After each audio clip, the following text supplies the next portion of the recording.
He had everything: money, power, status. But all it took was one phone call and the cry of a newborn baby to turn his life upside down. Tony never imagined that he would adopt his dead sister's newborn daughter, much less that her fiancé would give her a cruel ultimatum: either her or me. Faced with this threat, what would you do? Would you choose the unconditional love of a child who has barely opened her eyes, or maintain a secure life built on appearances? Get ready for a story where true love is not in contracts, but in silent gestures, in looks that welcome, in decisions that change everything. Because sometimes the home you're looking for is exactly where you least expect it, and the family you needed is born without warning. The phone rang in the middle of the meeting. Tony ignored it. When it rang a third time, she looked up at her assistant impatiently. "It's the Central Clinic. Urgent." He frowned, picked up the handset and got up from the table. As he answered, his expression hardened. "Mr. Tony, this is the emergency department. Your sister has suffered a serious accident. We need you to come immediately." Tony froze. His sister Valeria was all that remained of his family. Even though they were far apart, there was an invisible bond. She dropped everything, cancelled appointments and rushed to the clinic. But he was too late. The news hit him like a wall. Valeria hadn't resisted. His heart racing, his breathing failing, he tried to process the impossible. "She was pregnant," said one of the doctors. "She went into labor during the accident. The baby survived." Tony felt her legs fail her. "What? It's your niece. She's in the neonatal ICU, fighting to live." Hours later, in front of the incubator, Tony saw a tiny being, connected to wires, breathing heavily. It was a fragile body, but alive. The glass separated it from her, but it felt as if something was calling out to her. "She has no one else, Mr. Tony," said the doctor. "The only living relative is you." "And the father?" "He's never been identified." Tony ran a hand through his hair. Logic told him to deal with it coldly, delegate, hand the child over to the system. But there was something about that pink skin, that fragile beat, something that held him back. "I need to think." At the hotel, that night was sleepless. His cell phone vibrated with messages from Mariah. "Where are you? I need you for dinner with investors." That's more important than this family tragedy. The next day, Tony returned to the clinic. She stopped in front of the incubator. The baby's eyes were closed, but one hand was flattened, as if searching for something. "You didn't ask to come into the world, did you?" he murmured. "But now you're here. And someone has to stay." A nurse approached. "She needs contact. If you want, you can touch her with sterile gloves." Tony hesitated, then put the gloves on and reached out to the little hand. When the baby's fingers closed around his, something inside him gave way. In that simple, silent connection, the first crack in the wall he had been building all his life was born. As he left the room, the clinic administrator was waiting for him with a folder.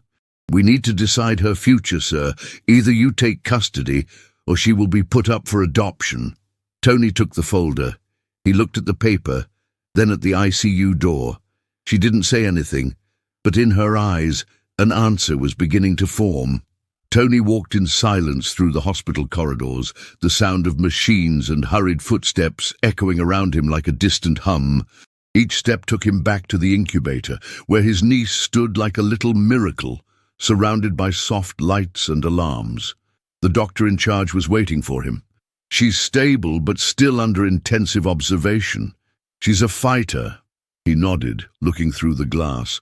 There was something disconcerting about that little being, so full of life. Something that disarmed his world of certainties. "You can see it up close today." "We've already removed some equipment," said the doctor with a gentle smile. Dressed in a gown and gloves, Tony entered the room. The incubator was now open. He approached hesitantly and saw the baby's eyes widen for a moment. Small, but intense. "You're really real, aren't you?" he murmured, his voice low. A faint sound escaped the girl's lips. It wasn't crying, it was almost a moan, like a whisper asking for care. The nurse next to him commented, "She recognizes voices."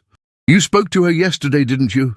"Yes, and she held my finger. It was strange, as if she knew who I was." "Maybe she does. Babies sense more than we understand." Tony stood there for minutes, watching. Each breath was a reminder of how fragile life is, and how, even in its fragility, it can be powerful. Back in the lobby, he found the social worker with a clipboard. "We need your decision, Mr. Tony. The hospital can't keep custody of the child for long. There's an orphanage ready to take her in today, if you don't take over." He squeezed his eyes shut, irritated. "Today?" "Yes. If there's no signature of responsibility, the transfer will take place this afternoon." Tony picked up the folder again and stared at the form. Mariah was calling again. Her cell phone vibrated incessantly in her pocket.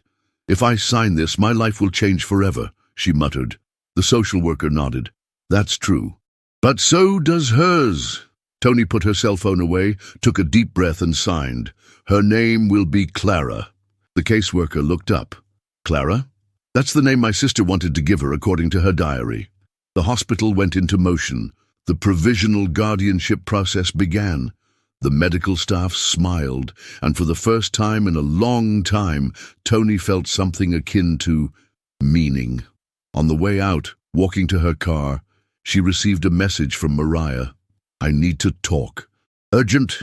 He looked at his cell phone, then back at where Clara was now sleeping on a small crib next to a nurse. There, at the crossroads between two worlds, he understood that the past was over, and the future had just been born. The car stopped in front of the mansion. Tony got out, still holding Clara in his arms, wrapped in a soft blanket. The little girl slept, oblivious to the immensity of the house that would now be her home, and to the whirlwind he knew he was about to face. The door opened. Mariah emerged with her arms crossed, her heels echoing on the marble. "Is this some kind of joke?" she said when she saw him with the baby. Tony didn't reply immediately. He walked into the living room, placed Clara gently on the sofa, and only then faced his fiancée. "She's my niece, Valeria's daughter." Mariah approached slowly. "I heard about her death, of course. But what is this child doing here? She has no one else. And now, she's my responsibility." "Responsibility? Tony, you're a businessman, a public man. This situation will ruin your image." "She's a human being, Mariah. A baby, not a scandal." Mariah laughed incredulously. "You've always been rational, straightforward. Wasn't that the man who said that children are emotional distractions? Maybe I was wrong. What about me? Where does that leave me? Are we going to have a baby now, as if we were a happy family from a margarine commercial? That's not it. I didn't ask for it. But it happened, and I chose not to turn my back." She took a deep breath, trying to contain her anger. "What about our future? What about marriage?" "It can continue if you're willing to accept Clara. In other words, either I accept this child, or I lose everything. It's not about losing, it's about choosing." She moved closer, her face now serious. "Then let me be clear. It's either her or me."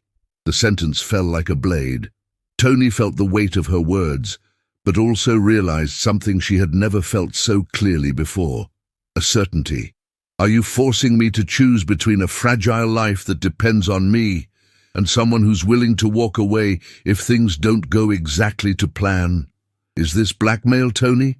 No, that's reality. Life doesn't ask for permission to happen." Mariah looked at him for long seconds. Then she picked up her bag and headed for the door. "Think carefully about what you're doing. You're about to throw it all away." Before leaving, she looked at Clara, and for a brief moment, her eyes wavered. But then her gaze hardened again. The door closed firmly. Tony returned to the sofa, took Clara in her arms and whispered, "You came in like a storm and turned everything upside down, but I won't leave you." Clara stirred and even in her sleep seemed to smile. The doorbell rang at 8 in the morning. Tony, with Clara on her lap, still trying to balance a bottle and a video conference call on her laptop, went to the door. On the other side stood a serene-looking woman with alert eyes and a firm posture. "Mercedes?" he asked, recognizing the name from the CV he had received from the clinic. "Yes, Mr. Tony, neonatal nurse. I've been informed that there's a newborn under your care." "Yes. Come in, please." She entered, and her gaze immediately fell on Clara, who was beginning to whimper in her uncle's arms. Mercedes approached her naturally and held out her arms. "May I?" Tony hesitated for a second, then handed the baby over. The crying stopped almost instantly. "She's gassy. Small circles on her back help to relieve it, and changing positions, too. You seem to know what you're doing. Years in the neonatal ICU, and some personal pains that have taught you more than books." Tony frowned. "Pains?" "I lost my daughter. Prematurely. She didn't survive." Silence fell for a few seconds. Tony nodded respectfully. Mercedes walked around the room with Clara in her arms, humming softly. Before long, the baby was sleeping peacefully. "She likes your voice," Tony commented. "Babies are more intuitive than they seem. They sense energy, intention." Over the next few days, Mercedes came to the house regularly. She wasn't just efficient, she calmly filled the spaces. Tony noticed that her presence eased the chaos that had ensued since Clara's arrival. One evening, as he passed through the hallway, he heard Mercedes singing softly in the baby's room. He stood there, listening. "You're good with her," he said when Mercedes left the room. "I'm good with people who need looking after. You really care, don't you?" Mercedes looked at him softly.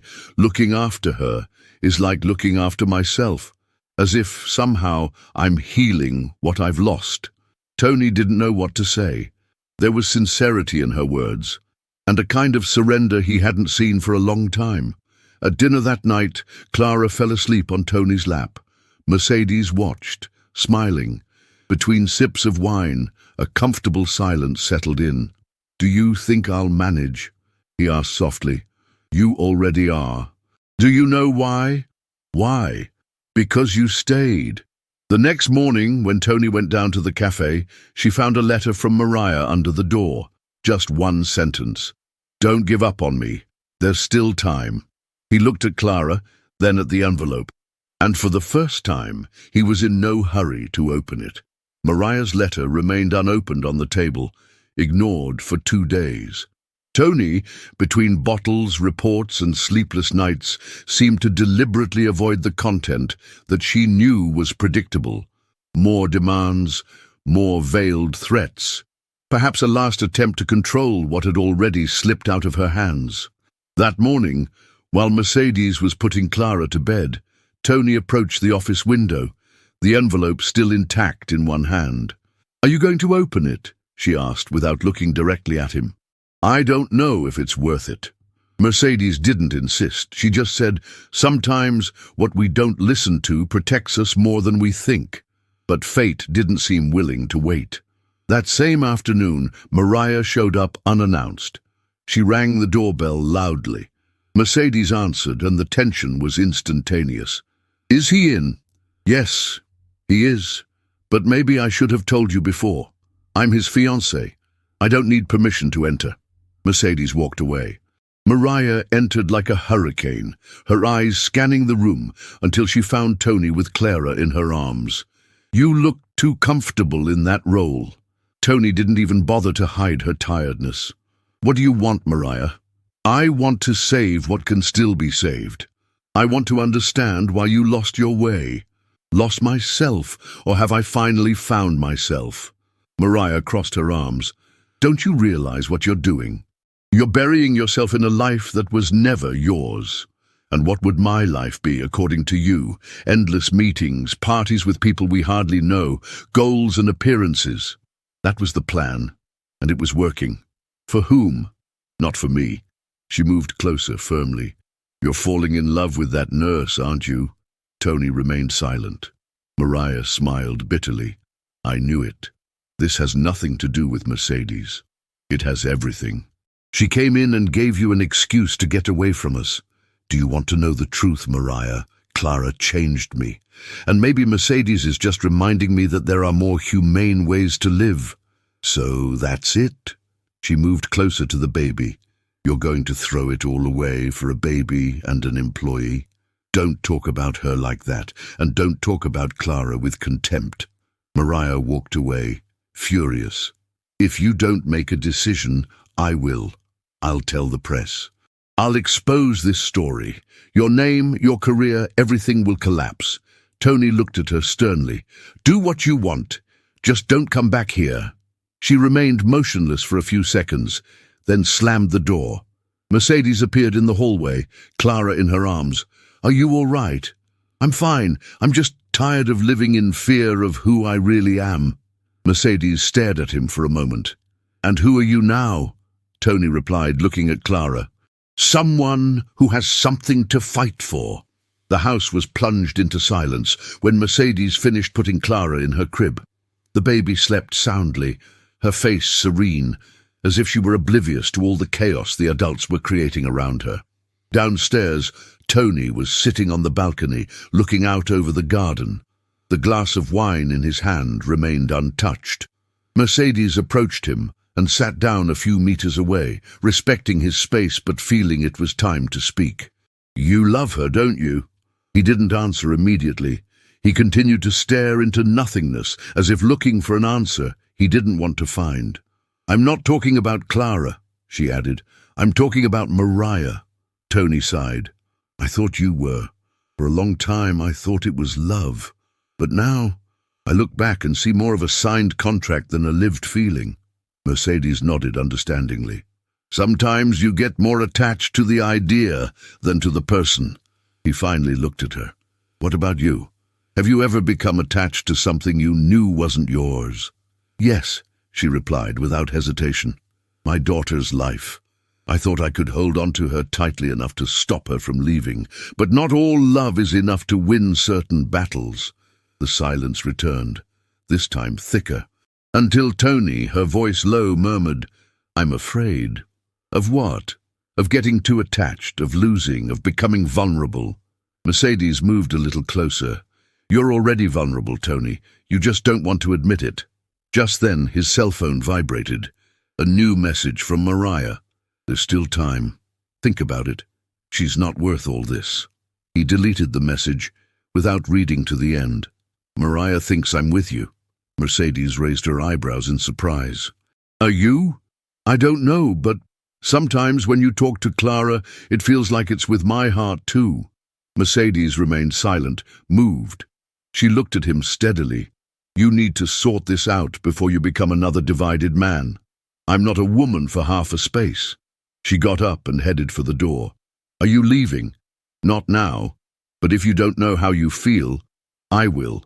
Because Clara needs an atmosphere of love, not one of indecision. Tony stood up too. What if I say I want you here? Then tell me, completely, without fear. He couldn't. He stayed still, silent. Mercedes nodded sadly. That's what I thought. And she left, leaving Tony alone, once again staring into the void that only unresolved love can leave. The event hall was lit to millimeter perfection. Chandeliers hung from the high ceiling, the waiters moved like silent gears, and the guests, all in black and white, murmured about business and status. It was the kind of environment in which Mariah shone, and there she was, in the center, dressed with surgical elegance, waiting for Tony. He arrived on time, Clara in his arms, wrapped in a light shawl. The murmuring intensified. Some heads turned in surprise, others in silent disapproval. Mariah approached, her eyes tight, her smile frozen. Have you lost your mind? I'm not here to cause a scandal. I just came to find out what I still need to sort out. You brought that child to our event. Tony, that's social suicide. She's my daughter, and there's no event in the world more important than her. You'll regret this. I've already regretted not realizing who you really are. Mariah held his arm tightly, whispering between her teeth. Are you willing to throw everything away for that child and that woman? Tony looked at her steadily. I'm not throwing it away. I'm rebuilding. The guests were now watching openly, whispers, curious glances, cell phones discreetly being raised. Mariah noticed. Her image, her control, her plan, everything was slipping away. She lifted her chin, took a deep breath. Very well. If that's what you want, then this is our last conversation. You're choosing an orphaned baby and an emotionally unstable nurse over me. I'm choosing the only real thing that's happened to me in years. She took a step back, humiliated. Tony turned to the guests and with a firm voice said, "Good evening, everyone. I apologize for the interruption, but tonight I need to be with my daughter and with the people who matter." And she left under astonished stares, leaving Mariah alone in the center of the hall. On the way out, Clara mumbled quietly. Tony tucked her into his arms. In the car, the silence was comforting. When she got home, she saw the guest room light on. Mercedes was still there, packing the last of her things to leave. He entered without knocking. She turned around, surprised. "You've come back? To stay?" She blinked, trying to understand. "And Mariah? She's gone, with everything I thought I needed. And now all that's left is for you to say you want to stay." Mercedes hesitated. "Are you sure?" Tony came closer, took her hands. "I've never been so sure. I chose Clara, and I want to choose you too." She smiled, touched. "Then let me be the home you both need." And there, with no grandiose promises, only truth, they began to build something new. The morning dawned quietly, with the soft scent of coffee mingling with the sound of Clara's infant babbling in the cradle. Tony woke up next to Mercedes for the first time with no doubts, no unanswered questions. Just the comforting certainty that, however unexpected everything had been, he was exactly where he needed to be. In the kitchen, Mercedes was preparing coffee. Clara was playing on the carpet, holding a teddy bear. Tony stood in the doorway, watching the scene with a serenity she had never known. "Have you always been this calm in the morning?" he asked, smiling. "Not always, but lately I've learned to like mornings. They remind me that everything can start again." He moved closer and kissed her on the forehead. "I think we're off to a good start. Have you been sleeping better?" "With you here, yes. It's as if the world outside has become less urgent." She looked at him lovingly. "That's what love does. It cuts through the noise." Tony sat down on the sofa, took Clara in his arms and began to hum a soft melody. Mercedes watched him with watery eyes. That man, who had once been driven by contracts and control, was now intoxicated by small discoveries of affection. "Do you regret everything that's happened?" "Not for a second. If I'd known what I was missing, I would have pursued it sooner." "And what exactly do you think you've found?" He looked at Clara and then at Mercedes. "My house, not the place, but the people, the feeling, the reason for waking up." At that moment, Clara let out a high-pitched sound, like a laugh that was trying to be born. Tony and Mercedes laughed together. It was the first time she had done that. "See, even she agrees," Tony said, laughing. The day passed quietly, with walks in the garden, moments of shared silence, and plans said in low voices. In the afternoon, while Clara slept on Mercedes' lap, Tony held a small box in her hands. "I have something to ask you." She frowned. "Already? You don't have to answer now, but do you officially want to be Clara's mother?" Mercedes was speechless. Tears welled up. "You know I already am, but I want it to be on paper, like that contract once was. Only this time it's written from the heart." She nodded, touched. Yes, I do." He hugged her tightly. And in that instant, neither of them remembered Mariah anymore. The threats, the cold contracts. There was just a man, a woman, and a child, starting a new story. A story without clauses, without guarantees, but filled with something that no fortune could buy: belonging.